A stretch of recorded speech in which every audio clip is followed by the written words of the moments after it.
හැමෝටම සුබ දවසක් වේවා.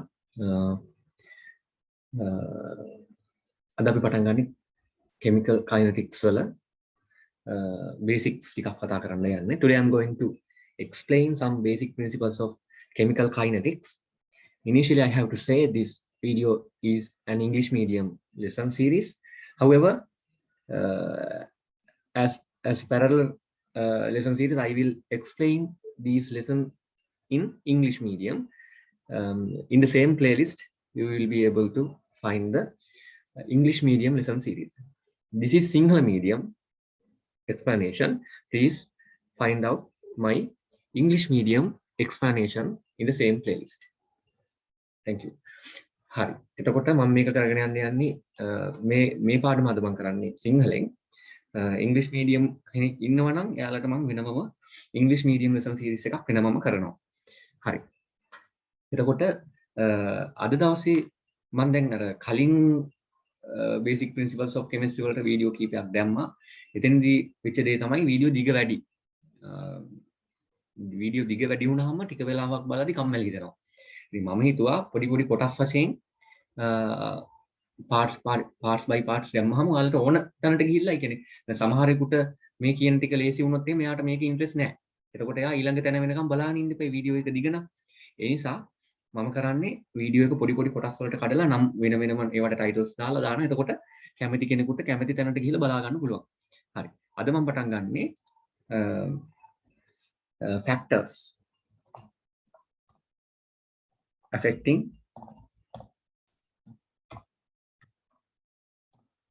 factors that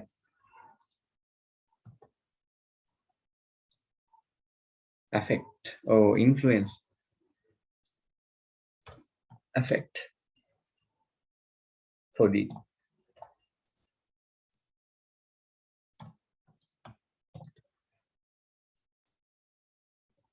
reaction rate.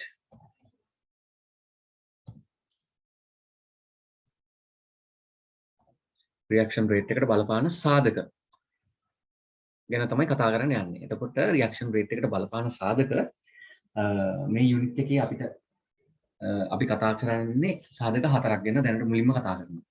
ඉස්සරහට තව පොඩි සාධක එකතු වෙනවා අතුරු මාතෘකා විදිහට සබ්ටයිටල්ස් විදිහට. නමුත් ප්‍රධාන සාධක හතරක් තමයි මෙතෙන්දි මම කතා කරන්න යන්නේ. මොනවද ඒවා?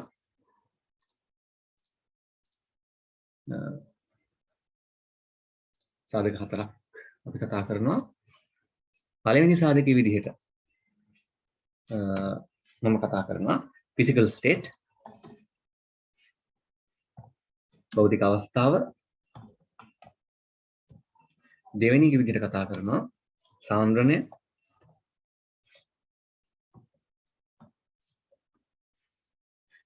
ඊළඟ සාධකයේ විදිහට කතා කරනවා උෂ්ණත්වය. අවසාන වශයෙන් කතා කරනවා කැටලිස්ට් ගැන නැතු උත්ප්‍රේරක ගැන. කැටලිස්ට්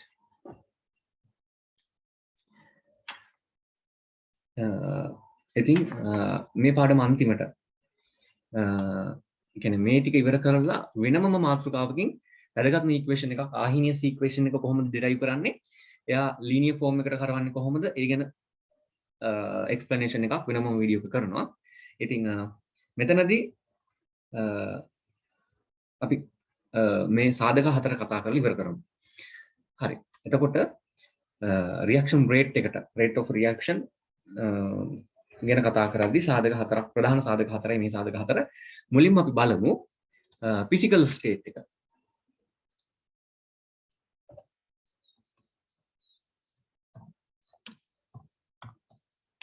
physical state එක කොහොමද reaction rate එකට බලපාන්නේ? මෙයා තමයි අංක 1. ඉතින් අපි ස්ක්‍රීන් එක කොටස් හතරකට බෙදාගත්තොත් ඉන්ටර්නෙට් එක වඩාත් ලේසි වෙයි. පොඩි කම්පැරිසන් කරන්න දෙයක් නැහැ මෙතන. physical state එක ගත්තොත් මොනවද අපිට කියන්න තියෙන්නේ? අපි දන්නවා state කියන්නේ මොනවද? state of the matter කිව්වොත් එහෙම solid ඝන ද්‍රව වායුවේ solid liquids and gases.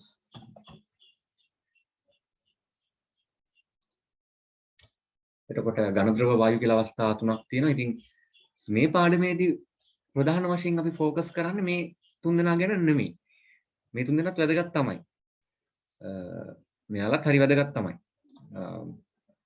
ඉතින් උදාහරණයක් විදිහට ඝන දෙකක්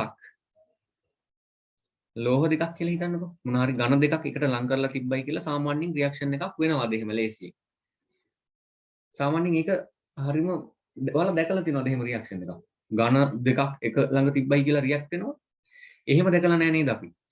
සාමාන්‍යයෙන් එක ඝනයක් එක්ක ද්‍රවයක් තියෙනවා. නැත්නම් ඝනයක් එක්ක වායුවක් තියෙනවා.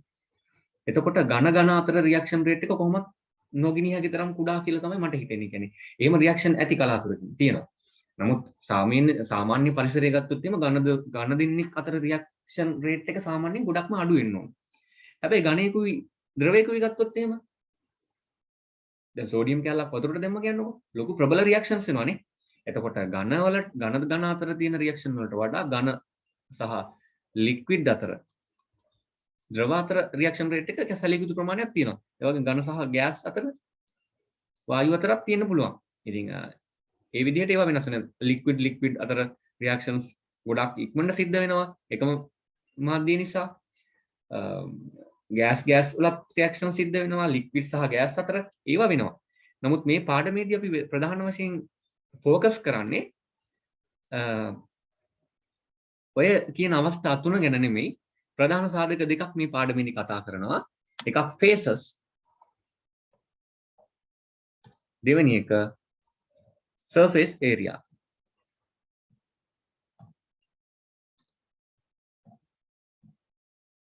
එතකොට මොකද්ද phase එකක් කියන්නේ? phase එකක් කියන්නේ මොකද්ද? phase එකක් කියන්නේ කලාපයක්.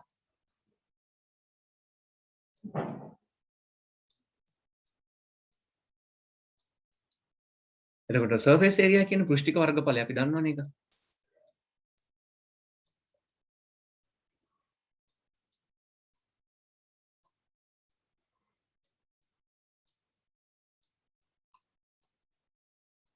පෘෂ්ඨික වර්ගඵලය. එතකොට phases ගැන කතා කරොත් ඒක යාලා අපිට උදාහරණයක් විදිහට දීලා තියෙන්නේ. හිතන්න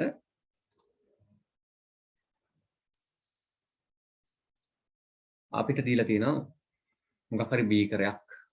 හිතන්නකෝ බීකරයක තියෙනවා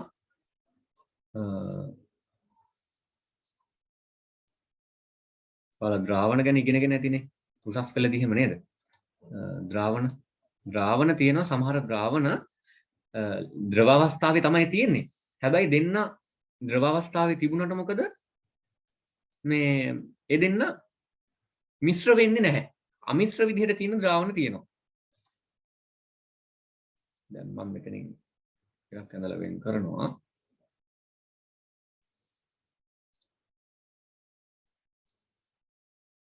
මෙන්න ද්‍රාවණ දෙකක් ඉන්නවා. උඩ කලාපේ මම මේ කොළ පාටින් අඳින ද්‍රාවණය මොකක් හරි නමක් දාගන්නකො A කියලා. මේක A. හොඳද? මේක A කියන ද්‍රාවණේ ඉන්න උඩ. මම යාව A කියලා දාන්න. ඒත් එක්කම යට කෙනා B. යා මම අඳිනවා මේ පාටින්. යා B. බැලුමටම ඔයාලට පේනවා එයාලා වෙන වෙනම ඉන්නේ. දෙන්න මිශ්‍ර වෙන්නේ නැහැ. මිශ්‍ර වෙන්නේ නැතුව දෙන්නෙක් විදිහට නැත්තම් ලේයර්ස් දෙකක් විදිහට. ලේයර්ස් දෙකක් විදිහට ඉන්නවට අපි කියනවා කලාප දෙකක් විදිහට ඉන්නයි කියලා. එහෙනම් මේකට කලාප දෙකක් කියලා කියනවා. මෙයා එක කලාපයක, මෙයා එක කලාපයක. කලාප දෙකක තමයි ඉන්නේ. කලාප දෙකේ මායිම මොකද්ද? කලාප දෙකේ මායිම තමයි මේ මැදින් තියෙන්නේ. මේ මැද මායිමට විශේෂ නමක් කියනවා මොකද්ද? කලාප දෙකේ මායිමට කියනවා ඉන්ටර්ෆේස් එක කියලා. ඉන්ටර්ෆේස් එකකින් තමයි කලාප දෙකේ මායිම් දෙක මායිම වෙන්නේ. කලාප දෙක වෙන් වෙන්නේ ඉන්ටර්ෆේස් එකකින්. එහෙනම් මේ උඩ තියෙන ද්‍රාවණය සහ යට තියෙන ද්‍රාවණේ හම්බෙන එකම තැන කොහෙද? මේ ඉන්ටර්ෆේස් එක. ඉන්ටර්ෆේස් එකට උඩින් ඉන්න තැනක් ගත්තොත් එහෙම මේ හරිය වගේ මෙයාට කවදාවත් අර යට කෙනා හම්බෙන්නේ නැහැ. ඒ වගේම B වල කෙනෙක් හිටියොත් මෙතන මෙයාට උඩ කෙනත් එක්ක රියැක්ට් කරන්න හම්බෙන්නේ නැහැ. හිතන්නකෝ මේ A සහ B අතර රියැක්ෂන් එකක් වෙනවයි කියලා. A සහ B අතර ප්‍රතික්‍රියාවක් සිද්ධ වෙනවා. එහෙනම් මේ ප්‍රතික්‍රියාව සිද්ධ වෙන එකම තැන කොහෙද? මේ ඉන්ටර්ෆේස් එක පමණයි. උඩ ඉන්න අයත් රියැක්ට් කරන්න බෑ, යටින් අයටත් රියැක්ට් කරන්න බෑ. ඉන්ටර්ෆේස් එකේ ඉන්න අය විතරයි රියැක්ට් කරන්නේ. එහෙනම් මෙයාගේ රියැක්ෂන් රේට් එක අඩුයි. R. තව උදාහරණයක් අපි ගමු. අපි තව උදාහරණයක් ගමු.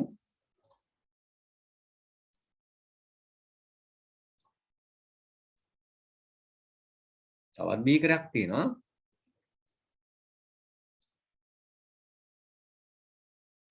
මේ බීකරෙත් ඉන්නවා දෙන්නෙක්.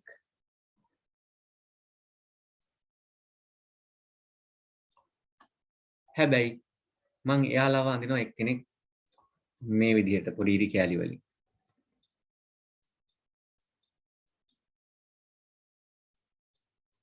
මේ රතු පාටින් මං අඳින්නේ එක්කෙනෙක්. තව එක්කෙනෙක් ඉන්නවා. මම මේ තද කොළ පාටින් අඳින්නේ එයා. මොකද වෙලා තියෙන්නේ? දෙන්නම මිශ්‍ර වෙලා ඉන්නේ. මිශ්‍රයි. අපි හිතමු එයා P සහ Q කියලා. එතකොට මම මේ කොළ පාටින් යන්දී P නම් මම රතු පාටින් යන්දී Q. ඉතින් P සහ Q අතර රියැක්ෂන් එකක් වෙනවයි කියලා හිතන්නකෝ. P සහ Q දෙන්න ප්‍රතික්‍රියා කරලා යම්කිසි ප්‍රතිඵලයක් හදනවා. අපිට ප්‍රතිඵලය ගැන අපිට වැඩක් නැහැ මේ අවස්ථාවේදී. මොකද්ද වෙන්නේ? එතකොට මේ උඩ කියන අවස්ථාවේ අංක 1 කියලා මම ඔයාලට පෙන්නපු අවස්ථාවේදී A සහ B කියන ප්‍රතික්‍රියක දෙන්නම හිටියේ කලාප දෙකක. කලාප දෙක මිශ්‍ර වෙන්නේ නැති නිසා කලාප දෙකකට වෙන් වෙලා හරියට මොනවා වගේද? ජලය සහ හෙක්සේන්. ජලය සහ හෙක්සේන් මිශ්‍ර කරා වගේ. හෙක්සේන් කියන්නේ ගොඩාක් නන් පෝලා කෙනෙක්. නිර්ද්‍රවීය ද්‍රාවණයක් තමයි හෙක්සේන් කියන්නේ. කාබන් 6ක් තියෙන හයිඩ්‍රජන් ඊට සමාන ප්‍රමාණය. ඒ කියන්නේ අපි දන්නවනේ මේ ඇල්කේන වල සූත්‍රය මොකද්ද? CnH2n+2 නේ. එතකොට ওই රියැක්ෂන් මේ ඒ කියන්නේ හෙක්සේන් එක නන් පෝලා කෙනෙක්. එතකොට ජලය කියන්නේ පෝලා කෙනෙක්. ද්‍රවීය ද්‍රාවණයක් සහ නිර්ද්‍රවීය ද්‍රාවණයක් කවදාවත් එකට දිය වෙන්නේ නැහැ. ඒ දෙන්න ලේයර්ස් දෙකක් විදිහට. පොල් තෙලුයි වතුරයි වගේ. පොල් තෙල් වලට වතුර දැම්මොත් එහෙම පොල් තෙල් වෙනම තියෙනවා. පොල් තෙල් උඩ පාවෙනවා ජලය යටින් තියෙන. එතකොට ඒ වගේ. එතකොට මේ ලාම්පු තෙල් වලට ජලය දැම්මා වගේ. නිර්ද්‍රවීය සහ ද්‍රවීය ද්‍රවණ කවදාවත් මිශ්‍ර වෙන්නේ නැහැ. ඒ දෙන්න කලාප දෙකක් විදිහට තමයි ඉන්නේ. එතකොට මේ කලාප දෙකක ඉන්නකොට ඒ දෙන්න හම්බෙන එකම තැන කොහෙද? මේ ඉන්ටර්ෆේස් එක. අතුරු මුහුණත කියලා කියන ඉන්ටර්ෆේස් එකට. අතුරු මුහුණත. එතකොට ඒ පළවෙනි අවස්ථාව. දෙවෙනි අවස්ථාවේදී මොකද වුනේ? ඒ දෙන්න හොඳට දිය වෙනවා. දෙන්නගේ ද්‍රව්‍යතාවය ආසන්න වශයෙන් හරි සමාන වෙන දෙන්නේ. ජලයයි එතනෝල් දැම්මා වගේ. ජලයට එතනෝල් දැම්මම මොකද වෙන්නේ? ඒ වගේ. දැන් ඔය අපි දන්නවනේ පෙට්‍රල් ෂෙඩ් වල මොකද කරනවයි කියන්නේ? පෙට්‍රල් වලට කලවම් කරනවා භූමි තෙල්. ඩීසල් වලට භූමි තෙල් කලවම් කරනවා. එතකොට භූමි තෙල් වල මිල අඩුයි, පෙට්‍රල් මිල වැඩි. එයාලට වැඩි ගාණකට විකුණ ගන්න පුළුවන් භූමි තෙල් දාලා යාගේ වොලියුම් එක පරිමාව වැඩි කරලා. එතකොට මොකද කරන්නේ යාලා? පෙට්‍රල් ෂෙඩ් වල කරන්නේ පෙට්‍රල් කියන්නේ නිර්ද්‍රව්‍ය කෙනෙක්, ලාම් තෙල් කියන්නේ භූමි තෙල් කියන්නේ නිර්ද්‍රව්‍ය කෙනෙක් කෙරොසින්. ඒ දෙන්න මික්ස් කරනවා. ඒ දෙන්න මිසි බලයි. දෙන්නම නිර්ද්‍රව්‍යයි. ඒ වගේම තමයි අනිත් අතට එතනෝල් වලට ජලය දාන්න පුළුවන්. එතනෝල් අධිසාන්ද්‍ර එතනෝල් වලට ජලය දාලා තමයි තනුක කරගන්නේ. එතකොට ඒ වගේ. එතකොට මොකද කරන්නේ මේ වගේදී මේ අවස්ථාවේදී ඔයාලට මොකද කියන්න පුළුවන්? මෙයාලට අතුරු මුහුණතක් කියලා එකක් නැහැ. no interface. අතුරු මුහුණතක් නැති වුණාට මොකද වෙන්නේ? ඕනම කෙනෙක්ට ඕනම කෙනෙක් එක්ක රියැක්ට් කරන්න පුළුවන්. නිදහසේ. ඒ කියන්නේ මේ අණු එකිනෙක මුණ ගැහෙනවා. තේරෙනවද?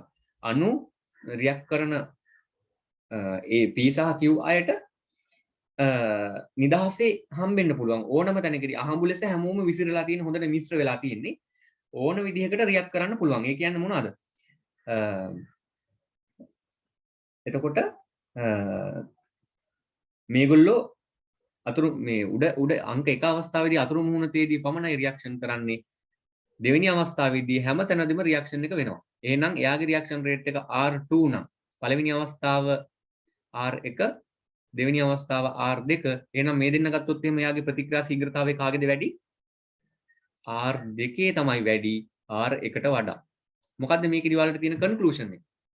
අවසාන නිගමනය මොකද්ද මේකෙන් ගන්න පුළුවන්? same phase එකේ ඉන්නවා නම් එයාලව ගැටෙන ප්‍රමාණය වැඩි. ගැටෙනවට කියන්නේ මොනවද? collide වෙනවා කියලා. නැත්තම් collisions ප්‍රමාණය same phase එකේ එකම කලාප ඉන්නවා නම් එයාගේ collisions ප්‍රමාණය වැඩි. අනිත් අතට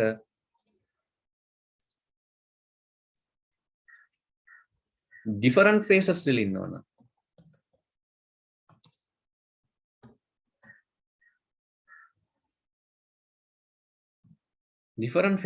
ඉන්නවා නම්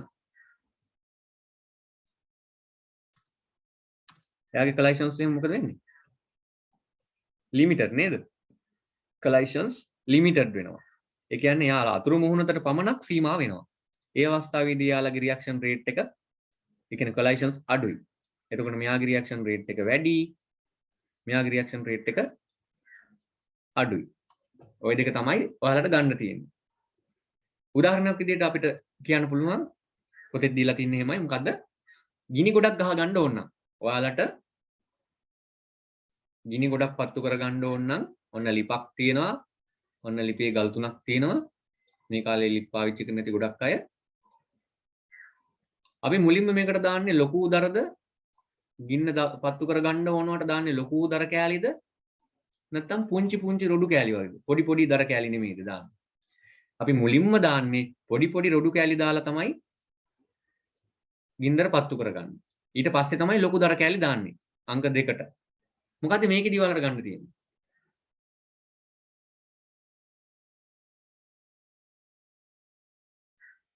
මේ මම කතා කරන්නේ දෙවෙනි සාධකේ. මේ ෆිසිකල් ස්ටේට් යටතේ. මොකද ඒකේදී ගන්න තියෙන්නේ? ලොකු දර කෑලි වල පෘෂ්ඨික වර්ගඵලය කොහොමද? එයාගේ සර්ෆේස් ඒරියා එක පෘෂ්ඨික වර්ගඵලය ලොකු දර කෑලි වල අඩුයි. පුංචි පුංචි දර කෑලි ගත්තොත් එහෙම සර්ෆේස් ඒරියා එක වැඩි. මොකද උදාහරණයක් කියන්න බලන්න. ඔයාලගේ කඩේ තියෙනවා සූකිරි.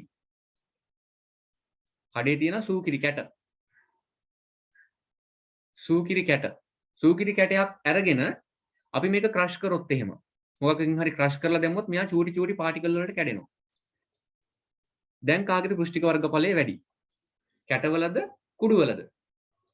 ලුණු කැට තියෙනවා. ගෙදර. ලුණු කුඩුත් තියෙනවා. වතුරේ දිය කරන්න ලේසි ලුණු කුඩුද ලුණු කැටද?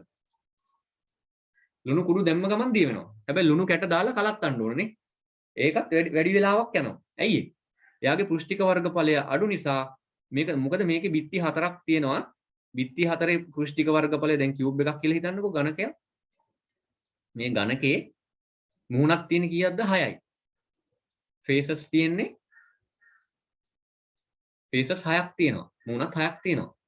මෙහි මුහුණත් 6න් මේ මුහුණත් 6 විතරයි බාහිර පරිසරයට නිරාවරණය වෙලා තියෙන්නේ. මේ මුහුණත් 6ට ඇතුලෙන් තියෙන ඒවා ඔක්කොම මේකේ ඝනයේ ඇතුලේ තියෙන සම්පූර්ණ පරිමාවේ තියෙන ඔක්කොම ඇතුලට ඒව ඔක්කොම ආවරණය වෙලා තියෙන්නේ. ඒවට බාහිර පරිසරයත් එක්ක සම්බන්ධයක් නැහැ. හැබැයි කුඩු කරොත් මොකද වෙන්නේ? ඒවා බාහිර පරිසරයත් එක්ක සම්බන්ධ වෙනවා. ඇයි? ඒ ඇතුලේ තියෙන අයත් කුඩු විදියට එළියට ඇවිල්ලා. ඒ කියන්නේ හැමෝම නිරාවරණය වෙලා පොඩි පාටිකල්ස් විදියට.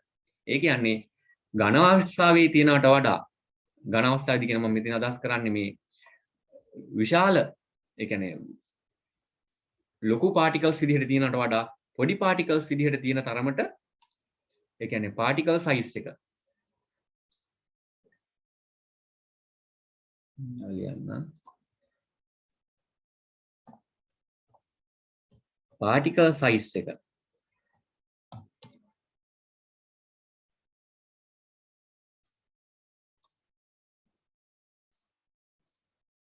පාටිකල් සයිස් එක වැඩි නම් මොකද වෙන්නේ? පාටිකල් සයිස් එක වැඩි නම් එයාගේ සර්ෆේස් ඒරියා එක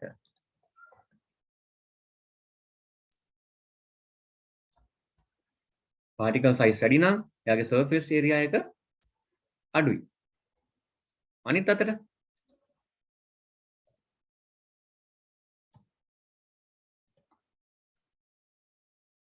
particle size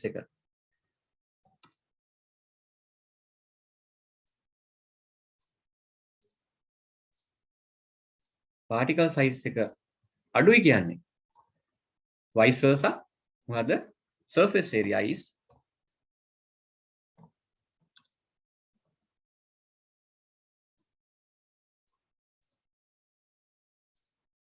is high.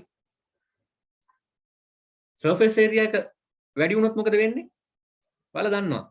සීනි ගත්තොත් එහෙම සූකිරි ගත්තොත් සූකිරි වතුරේ දිය කරන්න යන කාලෙයි සීනි වතුරේ දිය කරන්න යන කාලය ගත්තොත් සීනි දිය කරන්න යන කාලය අඩුයි. වතුර මේ සූකිරි දිය කරන්න යන කාලය වැඩි. ඇයි ඒ? සූකිරි වල කැට සයිස් එක වැඩි. පාටිකල් සයිස් එක වැඩි. එයා දිය කරන්න වැඩි වෙලාවක් යනවා. හැබැයි ඊට සාපේක්ෂව සීනි දිය කරන්න යන්නේ අඩු කාලයක්. ඇයි ඒ? සීනි වල පෘෂ්ඨික වර්ගඵලය වැඩි. එයාගේ සයිස් එක අඩුයි. නමුත් පෘෂ්ඨික වර්ගඵලය වැඩි. එතකොට එයා දිය කරන්න යන කාලය කියන්නේ ඇත්තටම රියැක්ෂන් එකක් නේ. ජලයත් එක්ක දිය වෙනවා. ඒ රියැක්ෂන් එකක්. හයිඩ්‍රජන් බන්ධන හදනවා. එතකොට particle size එක වැඩි නම් surface area එක අඩු නම් එයාගේ reaction rate එක මොකද? rate එක අඩුයි. particle size එක අඩු නම් surface area එක වැඩි නම් දැන් පෘෂ්ඨ ගොඩාක් තියෙනවා react කරන්න. එහෙනම් එයාගේ rate එක වැඩි වෙනවා. දැන් මේ දර කතාවෙත් මම එකයි කිව්වේ මේ මොකක් හරි වාට ගින්නක් අවුල ගන්න ඕන නම් ඔයා එකට දාන්නේ ලොකු දර කෑලිද මුලින්ම පොඩි දර කෑලිද? ගින්න පත්තු කරගන්න යන අවස්ථාවේදී අපි චූටි රොඩු කෑලි පොඩි ලී කෑලි ටිකක් ලං කරගෙන ගින්දර පත්තු කරලා ඊට පස්සේ ගින්න ඇවිලුණාට පස්සේ තමයි ලොකු දර කෑලි දාන්නේ. අංක එකට දාන්නේ පොඩි ඒවා. එයි එයාලගේ පෘෂ්ඨික වර්ගඵලය වැඩි. පෘෂ්ඨික වර්ගඵලය වැඩි වුණාම ගින්දරට නිරාවරණය වෙන ඔක්සිජන් එක්ක රියැක්ට් දැන් මේ ගින්දරක් කියන්නේ රියැක්ෂන් එකක් නේ නේද? අවස්ථා කීප ඔක්සිජන් එන්න ඕන සාධක ගොඩක් තියෙනවා බලපාන. ඉතින් එතකොට මෙයාගේ රියැක්ෂන් රේට් එකට සර්ෆේස් හැම රියැක්ෂන් එකකටම සර්ෆේස් ඒරියා එක වැදගත් වෙනවා. එතකොට මෙතන සර්ෆේස් ඒරියා එක අඩු නිසා රියැක්ෂන් රේට් එක වැඩි. එතකොට පෘෂ්ඨික වර්ගඵලය ගැන අපි එකක් කතා කරා දැන්. පෘෂ්ඨික වර්ගඵලය අඩු වෙන තරමට වැඩි වෙන තරමට පාටිකල් සයිස් එක අඩු වෙනවා. පාටිකල් සයිස් එක අඩු වුණොත් තව උදාහරණයක් මම කියන්නද? දැන් හිතන්න මෙන්න ඝනකයක් තියෙනවා. ඔය පෘෂ්ඨික වර්ගඵලයේ කතාව පැහැදිලි කරගන්න. මෙන්න ඝනකය මේ ඝනකය මෙහෙම තිබ්බහම මුහුණත් 6ක් තියෙනවා. මේ ඝනකයේ මැද ගත්තොත් එහෙම මැද හැම වෙලෙම ආවරණය වෙලානේ. ඒ කියන්නේ මේ මුහුණත් වලට ඇතුලෙන් තියෙන හැමදේම ආවරණය වෙලානේ. එයාලව එළියට නිරාවරණය වෙලා නැහැ. හැබැයි මම මොකද කරන්නේ? මම පීයක් ගෙනල්ලා මම බ්ලේඩ් එකකින් මේ ඝනකය කපනවා මේ තලයේද. මේ තලෙන් කපනවා. එතකොට ඝනකය කොටස් දෙකකට කැපෙනවා. ඒත් එකම මම මේ හරහටත් කපනවා. මේ තලිනුත් කපනවා. මේ හරහටත් කැපුවොත් මොකද වෙන්නේ? දැන් ඝනකය කොටස් කීයකට කපනවද? 4කට. මම මේ හරහටත් කපනවා. මේ තලිනුත් කපනවා. මේ තලිනුත් කැපුවා. දැන් තල 3කින් මම කැපුවා. අන්තිමේදී පොඩි ඝනක එනවා කීයක්ද? 8ක් එනවා. තනි එක ඝනකයකින් පොඩි ඝනක 8ක් එනවා. ඒ කපනකොට මොකද වෙන්නේ? අලුත් මුහුණක් හැදෙනවා. කලින් තිබ්බට වඩා වර්ගඵලයක් නිරාවරණය වෙනවා. එහෙනම් මෙයාගේ කැපුවට පස්සේ එන කියුබ් ගත්තොත් එහෙම ඒ හැමෝටමත් මුහුණත් 6 ගානේ තියෙනවා.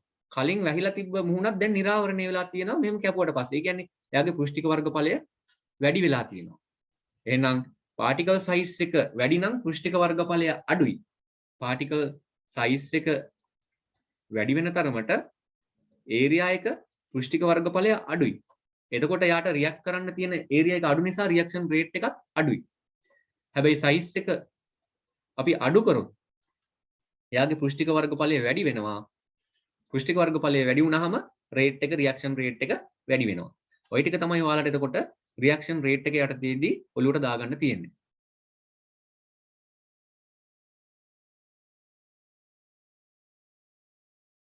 හරි. ඊළඟ මාතෘකාවට අපි ඉක්මනට යමු.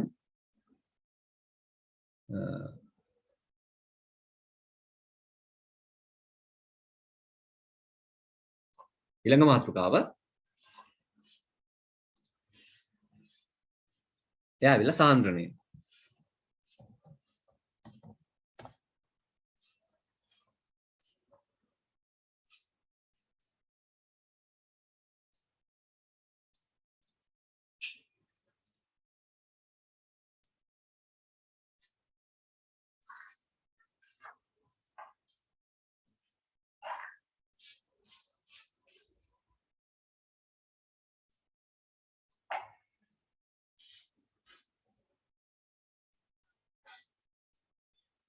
අපි දැන් කතා කරන්න යන්නේ සාන්ද්‍රණය ගැන. සාන්ද්‍රණය කියන්නේ මොකද්ද? සාන්ද්‍රණය කියන්නේ මොකද්ද? C කියන්නේ සාන්ද්‍රණය concentration. C සමානයි n බෙදීම v. n කියන්නේ මොකද්ද ළමයි? මවුල ගාන. v කියන්නේ මොකද්ද? වොලියුම් නැත්තම් පරිමාව. සාන්ද්‍රණය සමානයි මවුල ගාන බෙදීම පරිමාව. එතකොට සාන්ද්‍රණය කොහොමද රියැක්ෂන් රේට් එකට බලපාන්නේ? හිතන්න මම ඒක පොඩි උදාහරණයකින් ඔයාලට කියනවා. මෙන්න මෙහෙම. හිතන්න ඔන්න පෙට්ටියක් තියෙනවා.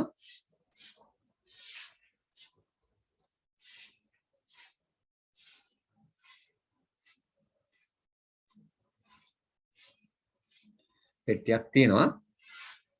ඔන්න එකම සමාන පරිමාව තියෙන පෙට්ටි දෙකක් තියෙනවා.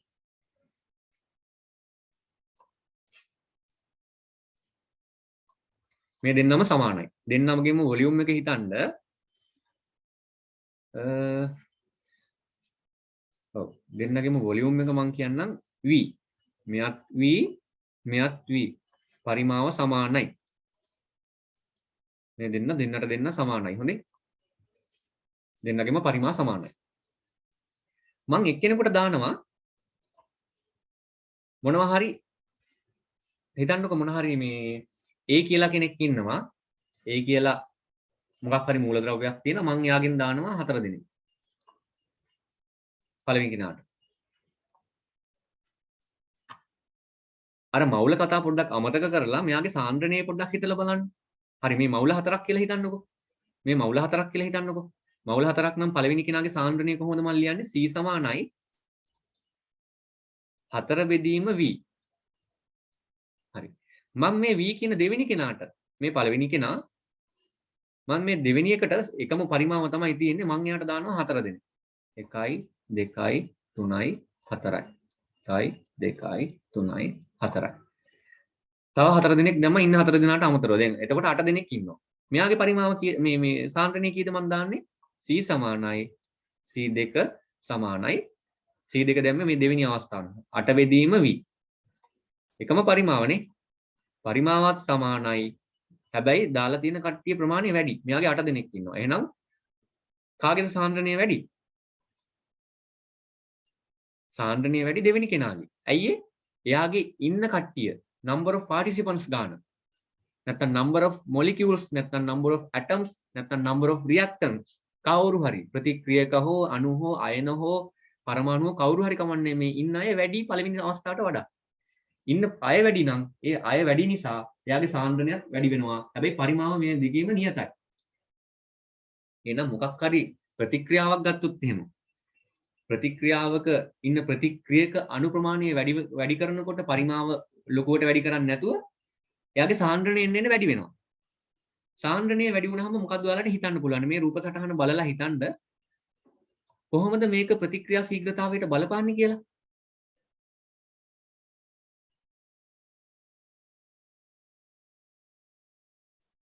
සාන්ද්‍රණය වැඩි වුණාම මොකද වෙන්නේ? දැන් මේගොල්ලෝ අතර දුර බලන්නකෝ. පළවෙනි අවස්ථාවේදී දෙන්නේ අතර දුර සාපේක්ෂව වැඩි.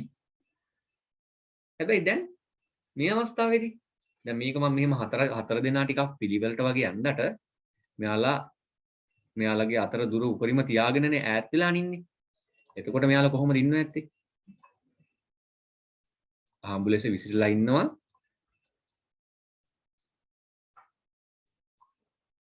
කොහොම හිතන්නකෝ. මුලදී එයාලා දෙන්නේ අතර දුර ගොඩක් වැඩි. නමුත් දැන් මොකද වෙන්නේ? එන්න එන්න මෙයාලගේ අතර දුර අඩු වෙනවා. ඇයි ඒ? එක ඉන්න තියෙන ඉඩ අඩු වෙනවා. එකම පරිමාවනේ දෙන්නගෙම තියෙන්නේ. ඉස්සලා 4 දෙනෙක් ඉඳිද්දි උපරිම දුරක් තියාගෙන ඉන්න පුළුවන්.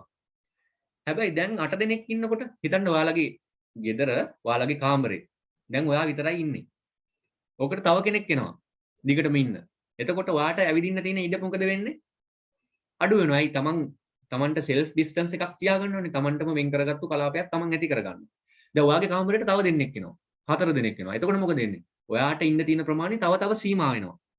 ඒ කියන්නේ සාන්ද්‍රණය වැඩි වෙන්න අණු අතර පරතරය අඩු වෙනවා. මම ඒක මෙහෙම කියන්නම්. ඔන්න මොකක් හරි ප්‍රතික්‍රියාවක් සිදු වෙන භාජනයක් තියෙනවා.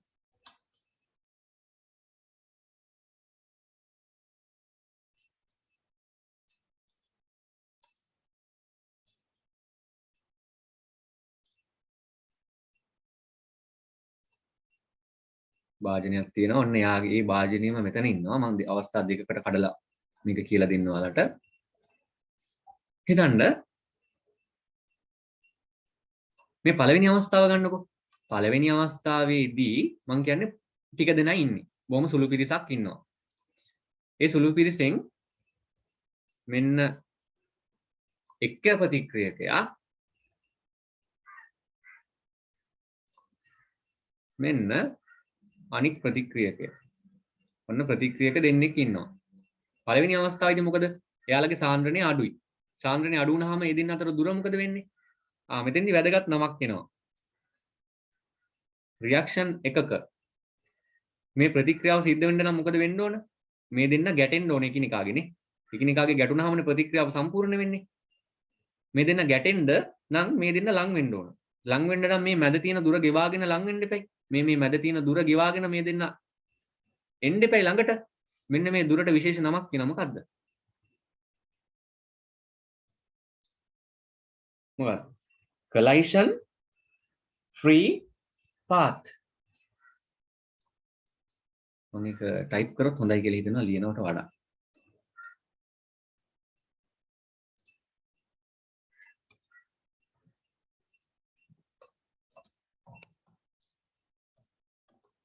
collision free path මේ path එකට කියන්නේ. ඉතින් ඒකේ length එකක් තියෙනවානේ. දුරක් තියෙනවානේ. ඒ දුර ගෙවාගෙන මෙයාලා ලං වෙන්න ඕන. collision free path length එක ගෙවාගෙන තමයි මෙයාලා ලං වෙන්න reaction එක වෙන්න. පළවෙනි අවස්ථාවේදී එයාලා ගෙවාගෙන එන දුර L1 කියලා ගන්නකො. ඒ කියන්නේ සාන්ද්‍රණය concentration අඩු අවස්ථාවේදී අපි දන්නවා අණු ඇහිරලා තියෙන ගොඩක් දුරින් එකිනෙකාට දුරින් ඉන්නේ. එතකොට ප්‍රතික්‍රියක අණු දෙකක් රියැක්ට් කරන්න නම් එකිනෙකාට ලං වෙන්න යම්කිසි දුරක් ගෙවාගෙන එන්න ඕනේ. L1 කියලා දුරක්. හිතන්න දෙවෙනි අවස්ථාව. දෙවෙනි අවස්ථාවේදී අපි දන්නවා ප්‍රතික්‍රියක අණු ළඟින් ඇහිරලා තියෙනවා. බොහොමත් ළඟින් ඇහිරලා තියෙන ප්‍රතික්‍රියක අණු. එතකොට මේ ප්‍රතික්‍රියක අණු අතර දුර කොහොමද? කලින්ට වඩා ප්‍රතික්‍රියක අණු අතර දුර කලින්ට වඩා අඩුයි. ඇයි? එයාලට ගමන් කරන්න තියෙන දුර සීමා වෙලානේ තියෙන්නේ. ඇයි? එකම පරිමාවක් ඇතුළේ ගොඩක් ඉන්නවා. එතකොට ළඟින් අණු ඇහිරලා තියෙනවා. එතකොට මෙයාලගේ මේ collision free path length එක කොහොම වේද? ඒක මම දානවා L2 කියලා. මං කියන එක තේරෙනවද? අණු දුරින් ඉන්නවා නම් ඒ කියන්නේ සාන්ද්‍රණය අඩු අවස්ථාවේදී සාන්ද්‍රණය අඩුයි නම් අණු ඉන්න දුරින් length එක වැඩි. රියැක්ෂන් එකක් වෙන්න නම් ප්‍රතික්‍රියක අණු ටිකක් ඒ දෙන්න ළඟට එන්න එපයි, කිට්ටු වෙන්න යන්න තියෙන දුර වැඩි. හැබැයි සාන්ද්‍රණය වැඩි අවස්ථාවේදී concentration වැඩි අවස්ථාවේදී අණු ගොඩක් ළඟින් ඇහිරලා තියෙනවා. ළඟින් ඇහිරලා තියෙනවා කියන්නේ ප්‍රතික්‍රියක අණු AB කියලා දෙන්නෙක් හිටියොත් ප්‍රතික්‍රියක අණු ඒ දෙන්න රියැක්ට් කරන්න ඒ දෙන්න ලං වෙන්න තියෙන ගැටෙන්න තියෙන collision වෙන්න මේ collision වෙන්න ඒ දෙන්න ලං වෙන්න තියෙන දුර බොහොම අඩුයි. L2. එහෙනම් L2 කියන දුර පොඩි L1 අවස්ථාවට වඩා. තේරුණාද? ඒ කියන්නේ අඩු දුරක් තමයි ගෙවාගෙන යන්න ඕනේ. එහෙනම් දුර අඩු වෙන තරමට මොකක්ද ඔයාලට කියන්න පුළුවන්? දුර අඩුයි නම් බොහොම සුළු කාලෙකදී ඒ දෙන්න ලං වෙන්න යන ටයිම් එක මොකද වෙන්නේ? මෙයාට යන ටයිම් එක T2 නම් මෙයාට යන ටයිම් එක T1 නම් T2 පුංචි T1 තමයි ලොකු. අයි මෙයාට තමයි වැඩි කාලයක් යන්නේ මේ දෙන්න ලං වෙන්න. නමුත් මෙයාට ඒ ලං වෙන්න යන කාලෙත් අඩුයි. දුරත් අඩුයි කාලෙත් අඩුයි. මේ දෙකම කාලෙත් අඩුයි දුරත් අඩුයි නම් එයාගේ වේගය මොකක් වේද? ඒ ප්‍රතික්‍රියාව ඉක්මනට සිද්ධ වෙනවා. මෙයාගේ දෙන්නෙක් ක්‍රියාවක් කරනකොට පළවෙනි කෙනාගේ එක්කෙනයි ලං වෙන්නේ. ඇයි අරයට වැඩි වෙලාවක් යනවනේ. මෙයාගේ එක්කෙනෙක් ක්‍රියාවක් කරනකොට අරයාගේ දෙන්නෙක් තුන් දෙනෙක් ක්‍රියාවක් කරලා ඉවරයි. ඒ කියන්නේ රියැක්ෂන් රේට් එක ගත්තොත් මෙයාගේ රියැක්ෂන් රේට් එක R2 නම් මෙයාගේ රියැක්ෂන් රේට් එක R1 නම් R1 වලට වඩා R2 වැඩි වෙනවා. ඒ කියන්නේ මොකද්ද? සාන්ද්‍රණය වැඩි R2 ගේ නේද?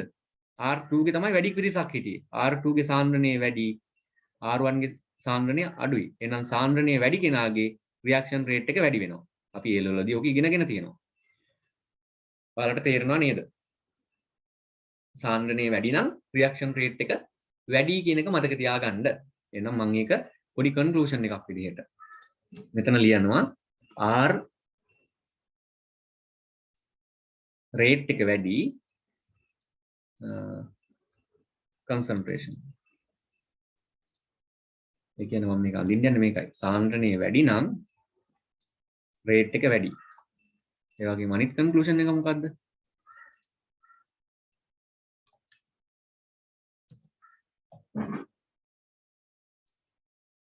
අනිත් අතට කියන්න උත්සාහ කරන්නේ මොකද්ද ළමයි? සාන්ද්‍රණය අඩු නම් රේට් එක අඩුයි. හේතු ටික මම අර කියපුවා. මොකද්ද? සාන්ද්‍රණය වැඩි අවස්ථාවේදී අණු අතර දුර වැඩි. අණු අතර දුර කියලා මම අදහස් කරන්නේ ෆ්‍රී පාත් එක, කොලයිෂන් ෆ්‍රී පාත්. මෙතෙන්දි මම මේ ඇන්දේ එකම A කියලා කෙනෙක්නේ. නමුත් ඔයාලා දැන් හිතන්න AB කියලා දෙන්නෙක් ඉන්නවා. ප්‍රතික්‍රියාවක් වෙන්න එපයි.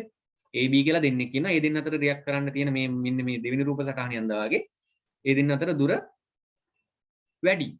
ෆ්‍රී කොලයිෂන් පාත් එකේ ලෙන්ත් එක වැඩි. සාන්ද්‍රණය අඩු නම්.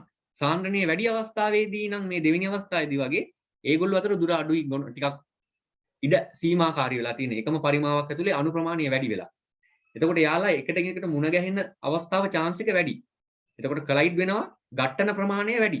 ගැටුම් ප්‍රමාණය ගැටුම් වැඩි වෙනවා දෙවෙනි අවස්ථාවේ සාන්ද්‍රණය වැඩි වුණාම. සාන්ද්‍රණය වැඩි නම් ගැටුම් ප්‍රමාණය වැඩි. ගැටුම් ප්‍රමාණය වැඩි නම් රියැක්ෂන් රේට් එක වැඩි වෙනවා. අනිත් අතට සාන්ද්‍රණය අඩු වුණාම රියැක්ෂන් රේට් එක අඩු වෙනවා. ඔය ටික මතක තියාගන්න ඕනේ ඒකෙදි. එතකොට ඔය සාන්ද්‍රණය අපි සාන්ද්‍රණය ගැන කතා කරන්නේ ගොඩක් දුරට ද්‍රව ලික්විඩ් ෆේස් එකේ ඉන්න අය ගැන කතා කරද්දී ද්‍රව විදිහට ඉන්න අය ගැන කතා කරද්දී තමයි ඕවා ගැන අපි කතා කරන්නේ. හැබැයි අපි වායුවලදී සාන්ද්‍රණයට වඩා කතා කරන්නේ කවුද?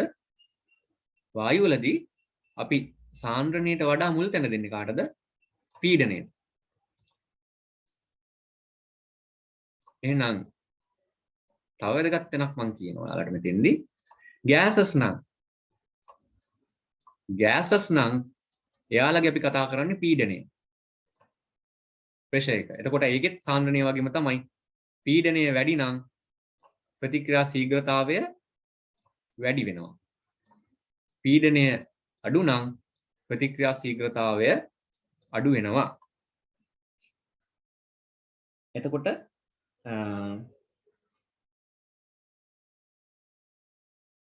ওই ටික මතක තියාගන්න. මොකද රියැක්ෂන් මේ පීඩනය වැඩි කරනකොට කොලයිෂන්ස් ගන්න වැඩි වෙනවා. කොලයිෂන් කියන්නේ ගැටුම් ප්‍රමාණය. උදාහරණයක් විදිහට බස් එකක ඔයාලා නැගලා යනවා. මුලදී බස් එක පටන් ගන්න තැනදී ඉන්න සෙනඟ ප්‍රමාණය මොකද වෙන්නේ? සෙනඟ එන්න මුලදී අඩුයි. හැබැයි ටික ටික හෝල්ට් එකෙන් හෝල්ට් එකට යනකොට ගමනාන්තයට යනකොට පොල් පැටවුවා වගේ සෙනඟක් බස් එකට නගිනවා. එතකොට මොකද වෙන්නේ? මුලින් ඔයාලා නිදහසේ ගියා කිසිම ගැටුමක් නැහැ. කාගේවත් ඇඟේ ගෑවෙන්නේ නැහැ. හැබැයි ටික දුරක් ඔය මේ බොරැල්ලෙන් නගින්නකෝ නාවලට යන්න ආයේ පොල් පැටවුවා වගේනේ. එතකොට හතර වටෙන් හැමෝම අපේ ඇඟේ හැප්පෙනවා. ඒ කියන්නේ ප්‍රෙෂර් එක වැඩි. ගැටුම් ප්‍රමාණය වැඩි වෙනවා. පීඩනය වැඩි වෙනකොට ගැටුම් ප්‍රමාණය වැඩි වෙනවා. ගැටුම් ප්‍රමාණය වැඩි වුණාම රියැක්ෂන් රේට් එක වැඩි වෙනවා. ඇයි ප්‍රතික්‍රියක අණු එකිනෙක ගැටෙනකොට නිවැරදි දිශානතියට correct orientation එක නිවැරදි දිශානතියක් තියෙන්න ඕන නේද? ඒක අපි ඊළඟ පාඩමේදී කතා කරනවා. නිවැරදි දිශානතියට සිදුවන ගැටුම් ප්‍රමාණය වැඩි වෙනවා. එතකොට මොකද වෙන්නේ? රේට් එක වැඩි වෙනවා. ඒ පීඩනය හරි. අපිට අග්ගලයන් අපේ ඊළඟ මාතෘකාවට මොකද්ද අපි ඊළඟ මාතෘකාව? අපේ අතරම තුන්වෙනි මාතෘකාව.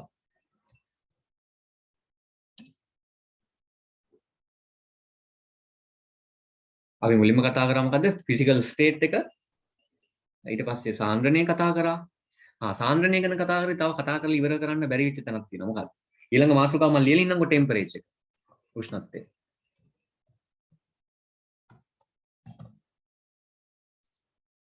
එතකොට මේ සාන්ද්‍රණය කතා කරද්දී අපි දන්නවා c සමානයි n බෙදීම v. ඉතින් මේ ඉන්න ප්‍රමාණය සාන්ද්‍රණිය වැඩි කරනවා කියන්නේ මවුල ගාන වැඩි කරනවා. මවුල ගාන වැඩි කරන්නේ කොහොමද? මොලිකියුල්ස් ගාන. නැත්නම් රියැක්ටන්ට් මොලිකියුල් ගාන.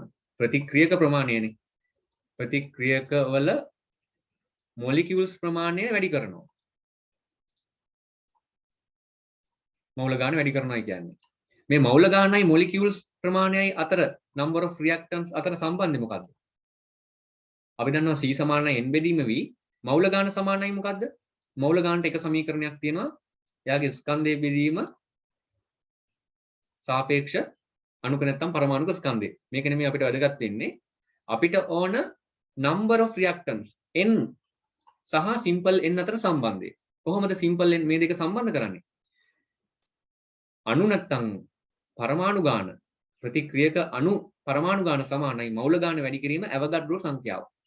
මවුල ගාන වැඩි කිරීම ඇවගඩ්‍රෝ සංඛ්‍යාව. ඇවගඩ්‍රෝ සංඛ්‍යාව 6.0යි 2.3 2.2 වැඩි කිරීම 10 23යි නේ. හරි. එතකොට මවුල ගාන ඇවගඩ්‍රෝ සංඛ්‍යාවෙන් වැඩි කරොත් අපිට එනවා අණු ප්‍රමාණය. කී දෙනෙක් ඉන්නවද කියන එක.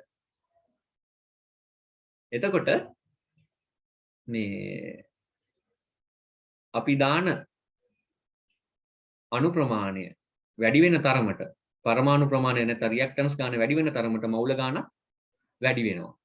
එතකොට ඕක ටික මතක තියාගන්න ඕනේ. මේගොල්ලෝ අතර සම්බන්ධය සමහරට එක්සෑම් එකේ දෙන්න පුළුවන් මෙහෙම පොඩි ගාණක් හදන්න. මොකද මේවා පටලන තැන් ළමයි තාමත් යුනිවර්සිටි ලෙවල් එකේ ළමයි පවා සමහර අයට මේක බෑ. පුදුමයි ඉතින්.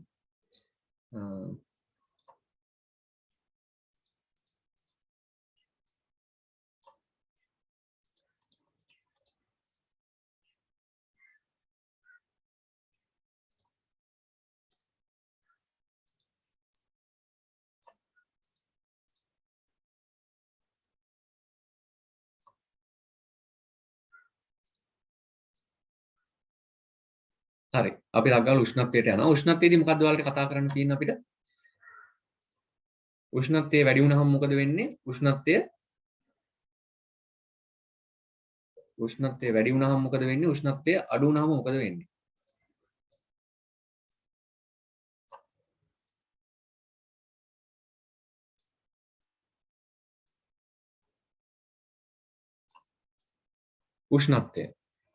උෂ්ණත්වයේ බලපෑම ගැන කතා කරද්දී වැදගත් සමීකරණයක් කතා කරනවා ආහීනියස් ඉක්වේෂන් එක කියලා. ආහීනියස්. ඒක ගැන මම කතා කරන්නේ පස්සේ. වෙනමම වීඩියෝ එකකින් මම ආහීනියස් මොකද ඒක වැදගත් මාතෘකාවක්. ඒක වෙනමම කතා කරන්න ඕන තැනක්. මොකද්ද? ආහීනියස්.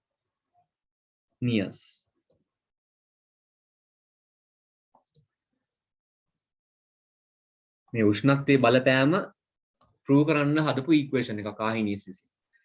රියැක්ෂන් රේට් එකට. ඉතින් ඒක හරිම වැදගත්. මේක හැබැයි මේ පාඩමේදී මම කරන්නේ ඔක්කොම අච්චාරු කරගන්න ඕනේ නැහැ. සාධකීය ගැන විතරක් කතා කරනවා. ආහීනියස් ඉක්වේෂන් එක වෙනමම වීඩියෝ එකක් කරනවා පොඩි වීඩියෝ එකක්.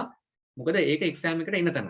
ආහීනියස් ඉක්වේෂන් එක ලීනියර් ෆෝම් එකට හරවන්න කියලා එනවා. එතකොට ඒක දැනගන්න ඕන තැන. ඒ නිසා ඒක මම වෙනමම කරනවා. ඒක ගැන පස්සේ කතා කරමු. මම කතා කරන්නේ උෂ්ණත්වය ගැන. උෂ්ණත්වය මම ආයෙත් අදින්නම් පද්ධති දෙකක්. ඔන්න එක පද්ධතියක්.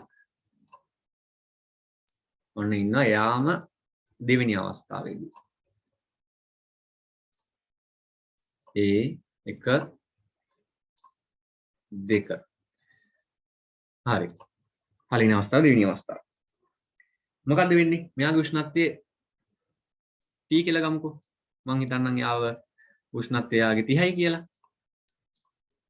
සෙල්සියස් 30යි. මෙයා 60යි සෙල්සියස්. හැබැයි කෙල්වින් වලින් අපි කෙල්වින් වලින්ම දෙමුකෝ නැත්තම් ඔයාලා පටල ගන්නවා. කෙල්වින් වලින් තමයි අර ඉක්වේෂන් වලට ආදේශ කරන්න ඕන. හොඳේ. සම්මතේ. කෙල්වින් අංශක.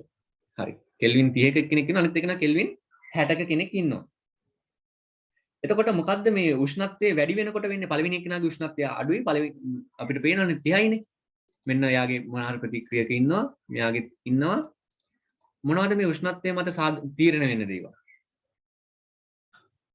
මොනවාද උෂ්ණත්වය මත තීරණය වෙන්නේ? උෂ්ණත්වය වැඩි වුණොත් මොකද වෙන්නේ? temperature.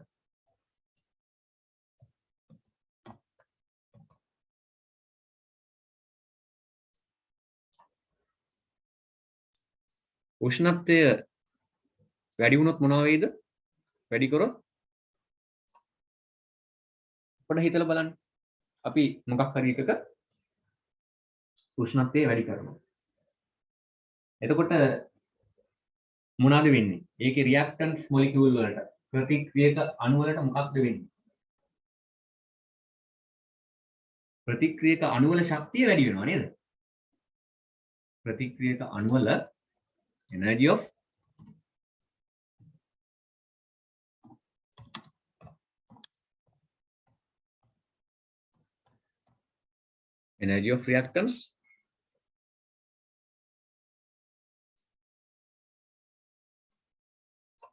of reactants වැඩි වෙනවා.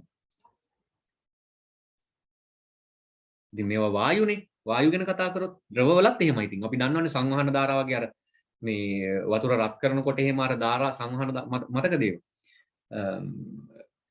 මේ ඉතින් සංවහනද මට මතක නැහැ හරියටම. කොහොම හරි වතුර රත් කරනකොට බොටම් එකේ ඉඳලා උඩට ෆ්ලෝ එකක් ඇති වෙනවා. හොඳට මික්ස් වෙන්න. ගිනි ගොඩක් ගැහුවොත් අපි දැකලා තියෙනවා ගිනි ගොඩ මැද්දින් උඩට යනවා ආයෙ වටින් කැරකිලා එනවා. සංවහන මට මතක හැටියට කොහොම හරි මොකද වෙන්නේ උෂ්ණත්වය වැඩි කරනකොට රියැක්ටන්ස් වල ශක්තිය වැඩි වෙනවා. මේ ශක්තිය වැඩි වෙනවා එකෙන් මොකද අදහස් කරන්නේ?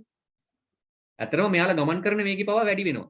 අපි මේ එනර්ජි එකට අපි කියනවා විශේෂ නමක් මොකක්ද? අපි කයිනටික් ගැන කතා කරන්නේ. අපි කතා කරනවා මෙයාලගේ චාලක ශක්තිය. කයිනටික් එනර්ජි එක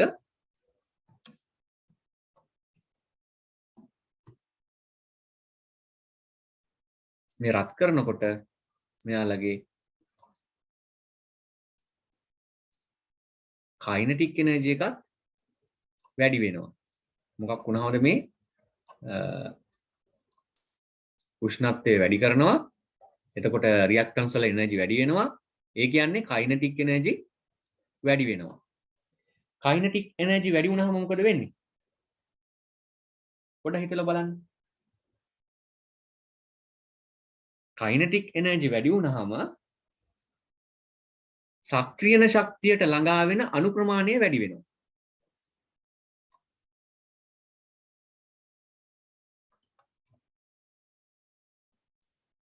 Number of molecules, that the number of reactants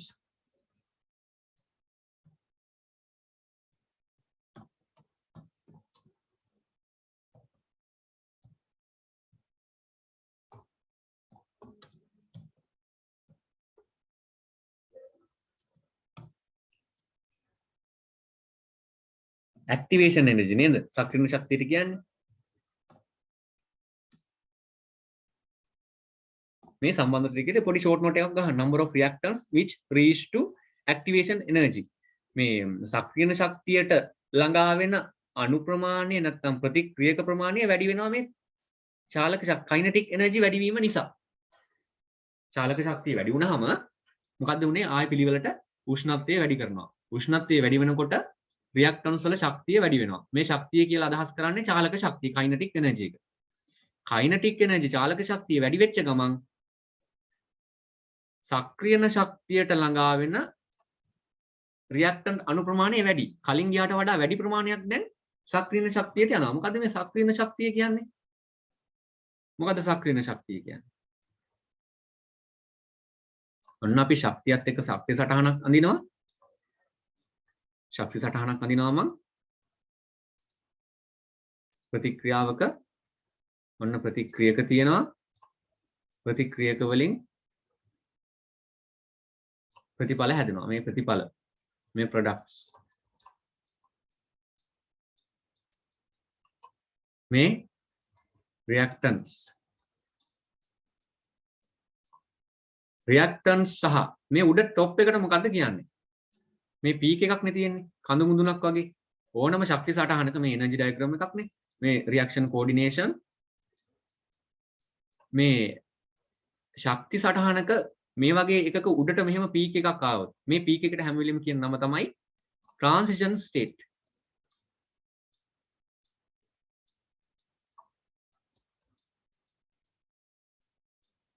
Transition state කියන්නේ මොකද?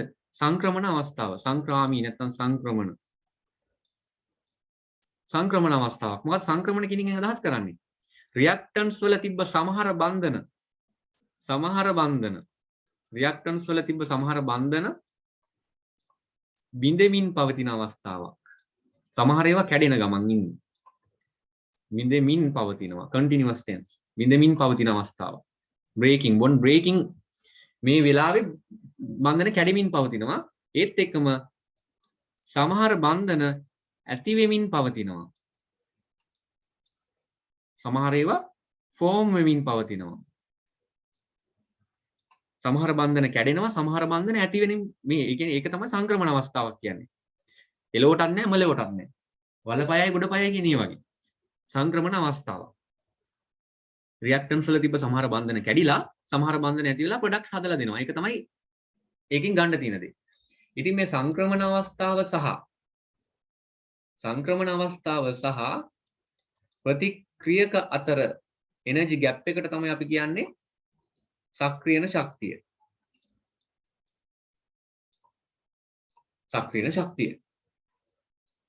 රියැක්ටන්ස්. එතකොට මේ සක්‍රියන ශක්තිය මේකට අපි කියන්නේ.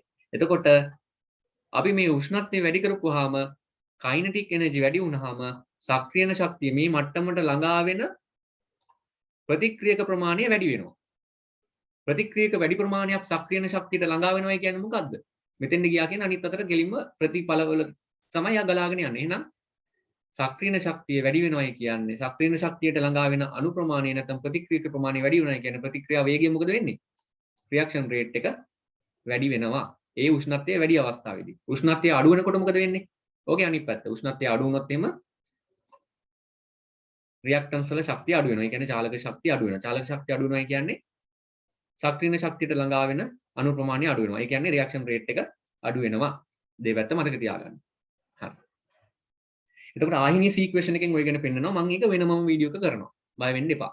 ඒක හොඳ වැදගත් සහ ලේසි ඉගෙන ගන්න පුළුවන් මාතෘකාවක්. මතක තියාගන්නත් හරිම පහසුයි. ඊක්වේෂන් එක ප්‍රූව් කරන හැටි. ඒක මම කරන්නම් හිමීට. බය වෙන්න එපා. එක්සෑම් එකට කලින් කරනවා. හරි. අන්තිමට එන සාධකයට මම යනවා. අන්තිම අවස්ථාව අද පාඩමේ මොකක්ද? catalyst.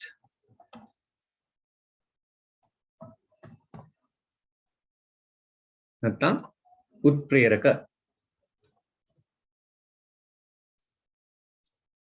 උත්ප්‍රේරක වලින් මොකද්ද කරන්නේ? මොකද්ද උත්ප්‍රේරකව කාර්යභාරය? උත්ප්‍රේරක ගැන කතා කරද්දී අපි උසස් පෙළදී ඉගෙන ගන්නවා මොනවද? උත්ප්‍රේරක ප්‍රතික්‍රියාවට සම්බන්ධ වෙනවා. හැබැයි ප්‍රතික්‍රියාව අවසානයේදී යාලා ආයෙ රීජෙනරේට් වෙනවා. නැවත යාලව ඒ කියන්නේ උත්ප්‍රේරකයේ නැවත ප්‍රතික්‍රියාව අවසානයේදී නැවත උත්ප්‍රේරකයේ විදිහටම තියෙනවා. රසායනිකව වෙනස් වෙන්නේ නැහැ. හරි. එතකොට මොකද්ද මේ උත්ප්‍රේරකකින් කරන්නේ?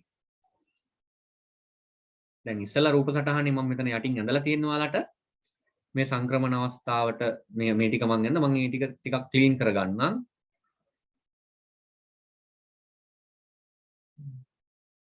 මම මේක ඔක්කොම කන්නම්කෝ. ඔක්කොම පැහැදිලිව වඳින්න.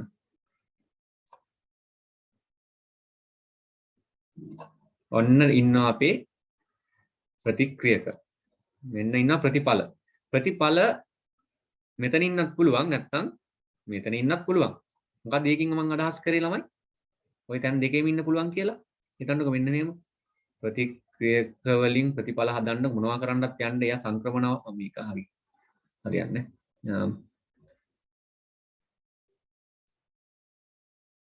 සංක්‍රමණ අවස්ථාවක් හරහා එන්න එපා. දැන් මෙතන තියෙන්නේ ප්‍රතික්‍රියකවල ශක්තිය මේ අතර තියෙන. මේ මෙතන තියෙන ප්‍රතික්‍රියකවල ශක්තිය. මේ යටින් ඉන්නේ කවුද? යටින් මම මේක ඇඳුත් ප්‍රතිඵල මේ දෙන්නම ප්‍රතිඵල යටට આવොත් මොකක්ද එකකින් අදහස් වෙන්නේ? යටට આવොත් අදහස් වෙන්නේ ප්‍රතික්‍රියකවල ශක්තියට වඩා මෙයාගේ ශක්තිය අඩුයිනේ. ඇයි මෙතනනේ තියෙන්නේ? ප්‍රතික්‍රියක වලට වඩා ප්‍රතිඵලවල ශක්තිය අඩුයි කියන්නේ මේකෙන් තාපය මේ ප්‍රතික්‍රියාව අවසානයේදී තාපය එළියට නිදහස් කරනවා රින. ඒ කියන්නේ තාපදායක වෙනවා. එහෙම ප්‍රතික්‍රියාවක් තියෙනවනේ. සමහර ප්‍රතික්‍රියකවල ශක්තිය ප්‍රතිඵලවල ශක්තිය ප්‍රතික්‍රියකවලට වඩා වැඩි උඩින් තියෙන්නේ. මේ වගේ. එයාගේ ශක්තිය වැඩි ප්‍රතිඵලවල ශක්තිය වැඩි කියන්නේ මොකක්ද ඒ කියන්නේ? ප්‍රතික්‍රියකවලට වඩා ඵලවල ශක්තිය වැඩි කියන්නේ මේ ශක්ති ප්‍රමාණය මෙයාලා අවශෝෂණය කරගන්නවා. එහෙනම් එයා තාප අවශෝෂකයි. ඉතින් මේ දෙකටම රියැක්ෂන් වෙන්න පුළුවන්. මම ඉතින් මේකෙන් දෙකෙන් එකක් මොකක් හරි ඔයාලා හිතා ගන්න. එක්ක මේ graph එක මේ විදිහටම අදින්න පුළුවන්. එක්ක මං උඩින් නතර කරන්නත් පුළුවන්. නැත්නම් මෙයා තව ටිකක් පල්ලෙහාට ඇවිල්ලා මෙතනින් නතර වෙන්නත් ඉඩ තියෙනවා. ප්‍රශ්නයක් නැහැ. කොහොම ආවත් මට වැදගත් වෙන්නේ එයා නෙමෙයි. මම දැන් කතා කරන්න යන්නේ මොකද්ද ළමයි? මම දැන් කතා කරන්න යන්නේ මේ සක්‍රියන ශක්තිය මේ උත්ප්‍රේරක වල කාර්යභාරයනේ. මොකද උත්ප්‍රේරක වලින් කරන්නේ කියලානේ. මම එතකොට ඉතුරු කරගන්නවා මගේ පහසුවට මම මේ ඩයග්‍රෑම් එක අඳිනවා මෙහෙම. අර උඩින් තියෙන විදිහට අඳින්නත් පුළුවන් හොඳේ. ඒක ප්‍රශ්නයක් නෑ. දැන් මෙතන මේ තියෙන ප්‍රතික්‍රියක වල ශක්තිය මෙතන. මේ ප්‍රතික්‍රියක. උත්ප්‍රේරකයක් නැති වෙලාවට සාමාන්‍ය ප්‍රතික්‍රියාව මේ විදිහට වෙනවයි කියන්නකො. උත්ප්‍රේරකයක් දැම්මොත් මොකද වෙනව ඇත්තේ? උත්ප්‍රේරකයක් දැම්මොත් එහෙම මෙයා මෙච්චර උඩට යන්න නැතුව මගින් හැරෙනවා. ඒකල අර ප්‍රතිඵලයේම හදනවා. ප්‍රතිඵලය එකයි. හැබැයි මොකද්ද තිබ්බ වෙනස? උත්ප්‍රේරකයේ දැම්මහම මවුස් එකෙන් අදිද්දි හරියට ඇඳෙන්නේ. උත්ප්‍රේරක ඉස්සල්ලා යන්න තිබ්බ ශක්තිය හිතන්න මේක කියලා. ඉස්සල්ලා එයා මෙන්න මෙතෙන් එන්න ඕන වුණා. ඉස්සල්ලා මෙතෙන් ආවා. මෙයාගේ ශක්තිය මෙච්චර ශක්ති ප්‍රමාණයක් අපි පිටින් දෙන්න ඕන. මේ රියැක්ෂන් එක වෙන්න නම් මෙච්චර ශක්ති ප්‍රමාණයක් ලොකු ශක්ති ප්‍රමාණයක් මෙතන ඉඳලා මෙතෙන්ට ලොකු දුරක් තියෙනවා. ප්‍රතික්‍රියක ඉඳලා සංක්‍රමණ අවස්ථාවට මේ ට්‍රාන්සිෂන් ස්ටේට් එකට ලොකු දුරක් ගෙවාගෙන එන්න උනා. හැබැයි උත්ප්‍රේරකයේ දැම්ම ගමන් මොකද වෙන්නේ? මේ දෙන්න ඕන ශක්ති ප්‍රමාණය අඩු වුණා සැලකිය යුතු ප්‍රමාණයකින්. මෙන්න මෙච්චර ප්‍රමාණයකින් මේ ශක්තිය අඩු වෙලා ගියා. ඒ කියන්නේ ඒක අපිට වාසිදායකයි නේ. අපි පිටින් දෙන්න ඕන නැත්නම් රත් කරන්න ඕන මොකක් හරි ඉන්ධනයකින් මොන දහනය කළ ශක්තිය දෙන්න ඕන ප්‍රමාණය අඩුයි ප්‍රතික්‍රියාව වෙන්න. එහෙනම් උත්ප්‍රේරකයේ දුන්නාම මොකද වෙනව ඇත්තේ? එයාලා රියැක්ෂන් මෙකැනිසම් එක වෙනස් කරනවා. මොකක්ද? කැටලිස්ට් එකක් දැම්මම එයාලා රියැක්ෂන් මෙකැනිසම් එක වෙනත් මෙකැනිසම් එකක් ලබලා දෙනවා රියැක්ෂන් එකට. කලින් රියැක්ෂන් එකේදී ලොකු ශක්තියක් වැය කරන්න ඕන. නමුත් මෙයාලා උත්ප්‍රේරක කරන්නේ රියැක්ෂන් මෙකැනිසම් එක වෙනම මෙකැනිසම් එකක් හදලා දෙනවා. සක්‍රියන ශක්තිය අඩු. They provide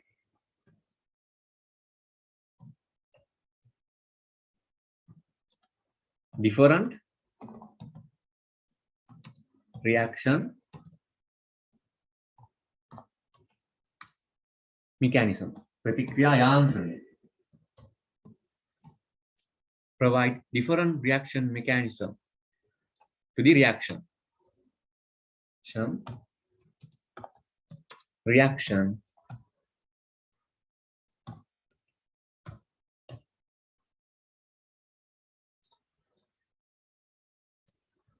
වෙනම රියැක්ෂන් ප්‍රතික්‍රියා යාන්ත්‍රණයක් ලබලා දෙනවා. වැදගත්කම මොකක්ද ඒකෙදි?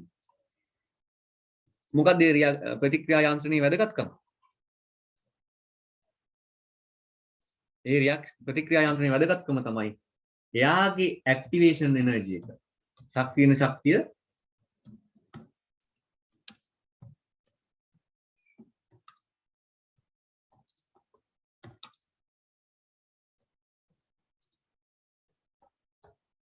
ඒ අලුතෙන් ලබලා දුන්න නිව් මෙකැනිසම් එකේ සක්‍රියන ශක්තිය ලෝ අඩුයි. කලින්ට වඩා එයාගේ සක්‍රියන ශක්තිය අඩු මෙකැනිසම් එකක් තමයි ලබලා දෙන්නේ. දැන් මේ වගේ මෙයාගේ සක්‍රියන ශක්තිය E1 නම් කලින් තිබ්බේ E2 නම් E1 අඩුයි E2 වැඩි උත්ප්‍රේරක දාපු අවස්ථාවේ. එහෙනම් මොකද්ද කැටලිස්ට් වලින් කරන්නේ? provide different reaction mechanism එකක් ලබලා දෙනවා. එතකොට සක්‍රීය ශක්තිය මේ mechanism එකේ සක්‍රීය ශක්තිය අඩු වෙනවා අලුත් එක්කෙනාගේ. එතකොට ප්‍රතික්‍රියාවේ මොකද වෙන්නේ? මේ සක්‍රීය ශක්තියට ළඟා වෙන අණු ප්‍රමාණය number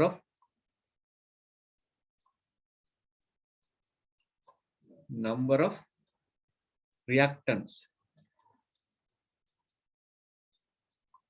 reach to new activation energy. අලුත් activation energy දැන් උත්ප්‍රේරකයේ දැම්මට පස්සේ එන activation energy එකට ළඟා වෙන ප්‍රතික්‍රියක අණු ප්‍රමාණය වැඩි වෙනවා. ඒ කියන්නේ reaction rate එක වැඩි වෙනවා. උත්ප්‍රේරක දැම්මම එතකොට reaction rate එක වැඩි වෙනවා. ඉතින් මේ ටික තමයි ඔයාලා දැනගත යුතු මේ පාඩමේදී මම mainly කරන්න බලාපොරොත්තු වෙච්ච දේවල් ටික. ඉතින් කැටලිස්ට් ගැන ගත්තොත් මේ උත්ප්‍රේරක ගැන ගත්තොත් උත්ප්‍රේරක වර්ග අපිට ඉගෙන ගන්න තියෙන වර්ග 4ක් ගැන. ඒක ගැන මම වෙනම වීඩියෝ එකක් කරන්න හිතාගෙන ඉන්නේ. මොකද ඒක මාතෘකාව ටිකක් චුට්ටක් දිගයි. ඉතින් මෙතෙන්ද මම ඒක නොදා මම මෙතෙන්ද නම් ටික විතරක් කියනම් උත්ප්‍රේරක එක වර්ගයක් තියෙනවා ඔටෝ කැටලිස්ට් කියලා. මම ඒක වෙනම පාටකින් ලියන්නම්. කළු පාටින් වගේ. ඔටෝ කැටලිස්ට්.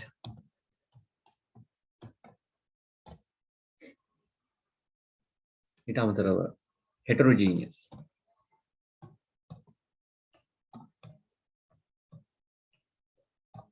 වස්සේ homogeneous.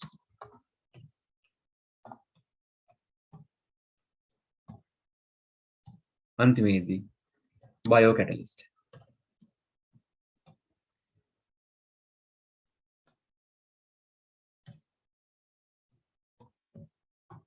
මොකද්ද මේ කෙටියෙන් කිව්වොත් ඔටෝ කැටලිස්ට් කියන්නේ මොකද්ද? ප්‍රතික්‍රියාවේ ඉන්න ප්‍රතික්‍රියකයක් හරි ඵලයක් හරි කවුරු හරි තමයි ඒ ප්‍රතික්‍රියාව උත්ප්‍රේරණය. එයාගෙම කෙනෙක්. එයාගෙන් එක්ක හැදෙන කෙනෙක් තමයි මේ ප්‍රතික්‍රියාව උත්ප්‍රේරණය කරන්නේ. heterogeneous කියන්නේ මොකද්ද? උත්ප්‍රේරකය සහ ප්‍රතික්‍රියක ඉන්නේ අවස්ථා දෙක. එක්කෙනෙක් ඝන අනිත් එක්කෙනා ද්‍රව ඒ විදිහට මාරු වෙනවා. homogeneous කියන්නේ reactants නැත්නම් ප්‍රතික්‍රියක ඉන්න අවස්ථාවෙම තමයි ප්‍රතික්‍රියකයක් මේ උත්ප්‍රේරකයක් තියෙන්නේ. ඒ වගේ. බයෝකැටලිස්ට් විදියට උදාහරණේ එන්සයිම. ශාක එන්සයිම, සත්ව එන්සයිම ඔය වගේ දේවල්. ඉතින් ඒ ගැන මම වෙනම වීඩියෝ එකක් කරන්නම්. දැනට සමරියක් විදියට මේ ටික තමයි අපි factors that affect the reaction rate. reaction rate එකට බලපාන සාධක ටික ඔන්න ওই ටික තමයි දැනට පොඩි ෂෝට් නෝට් එකක් ගහගන්න. මම දවස් දෙකකින් දෙකට හරි කොහොම හරි මේ පොතට අදාළ යුනිට් එකට අදාළ ටික ඉවර කරනවා. ඉතාමත් ඉක්මනට මුල් ටිකේ තමයි පොඩ්ඩක් තියරි වැඩි තියෙන්නේ. ඊට පස්සේ තියෙන්නේ පොඩි කැල්කියුලේෂන්ස් ටික. ඒ ටික හරි ලේසි. අනුකලනය ආශ්‍රයෙන් අනුකලිත සමීකරණ ලියන්න තියෙන. ඉතින් ඒවා ලේසි මීට වඩා. ඒ නිසා මේ ටික මුලින් පොඩි ෂෝට් නෝට් ගහගන්න දැන් ඉඳලා මේ වීඩියෝස් බල පොඩි ඉල්ලීමක් කරන්න තියෙනවා. ඉතින් මේ ටික මම හිතනවා ඔයාලා ඔක්කොම ලියාගන්න. ඉතින් මම ඉල්ලීම තමයි පුළුවන් නම් channel එක subscribe කරන්න. ඒක channel එක පුළුවන් subscribe කරන්න. යාළුවන්ටත් මගේ channel එක ගැන කියන්න. මොකද තව වීඩියෝස් හිතාගෙන ඉන්නවා මම ඉස්සරහට දාන්න. තව level ඔයාලා දැන් level 4 එකට ගියාම ඊළඟ අවුරුද්ද ඒවා ගොඩක් දේවල් මම කරලා තියෙනවා. ඉතින් තව වීඩියෝස් එක දේවල් කරන්නත් හිතෙනවා. ඉතින් උදව්වක් විදිහට පුළුවන් නම් channel එක subscribe කරන්න සහ යාළුවන්ට කියන්න මට කරන ලොකු උදව්වක්. ඉතින් එහෙනම් සුබ දවසක් හැමෝටම. එහෙනම් මෙතනින් වීඩියෝ එක නතර කරනවා. ඊළඟ වීඩියෝ එකේදී හම්බෙමු. ඒත් එක්කම ඉංග්‍රීසි මීඩියම් අයට වෙනම වීඩියෝ එකක් මම මේකට පස්සේ අප්ලෝඩ් කරනවා.